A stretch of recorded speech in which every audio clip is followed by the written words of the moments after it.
మనోళ్ళ copy కొట్టడం ఇప్పటిది కాదు. వివాహ భోజనంబు వింతైన వంటకంబు పాట కూడా కాపీనే రవిబాబు.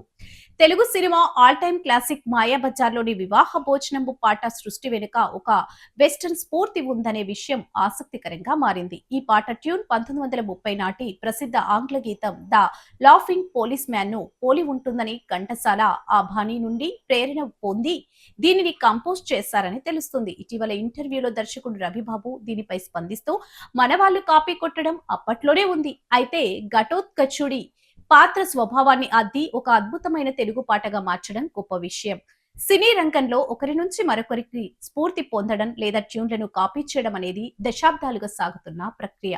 నేటి కాలంలో సోషల్ మీడియా పుణ్యమాని అది చిన్న ట్యూన్ మ్యాచ్ అయినా కాపీ అంటూ ట్రోల్స్ వస్తున్నాయి. అయితే చాలా మంది దాన్ని తమ సొంత ప్రతిభగా క్రెడిట్ తీసుకోవడానికి ప్రయత్నిస్తుంటారు. కానీ అద్భుతమైన క్రియేటివిటీ ఉన్న పాతతరం మేధావులు కూడా పాశ్చాత్య సంగీతం నుండి ప్రేరణ పొందారనే విషయం ఇప్పుడు చర్చనీయాంశంగా మారింది. తెలుగు సినీ చరిత్రలో ఆల్ టైమ్ క్లాసిక్ అయిన మాయాబజార్లోని అత్యంత ప్రజాదరణ పొందిన వివాహ భోజనంబు పాట వెనుక ఉన్న ఒక విదేశీ కనెక్షన్ ఉందనే వార్త ఆశ్చర్యం కలిగిస్తుంది. పాశ్చాత్య స్ఫూర్తి తెలుగుదనం మేళవింపు తెలుగు ప్రేక్షకులకు వివాహ భోజనంబు వింతైన వంటకంబు పాట అంటే ఒక భావోద్వేగం.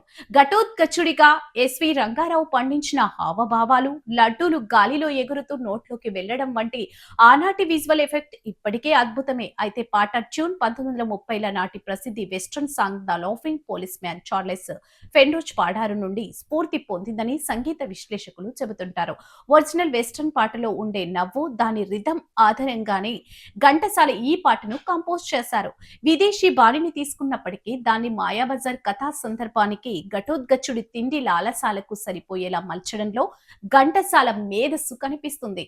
మాధవ పెద్ది సత్యం గంభీరమైన గొంతు, పింగళి నాగేంద్రరావు సాహిత్యం వెరసి ఆ వెస్టర్న్ ట్యూన్ కు పూర్తి స్థాయి తెలుగుదనం అద్ది ఒక ఐకానిక్ సాంగ్ గా మార్చాయి.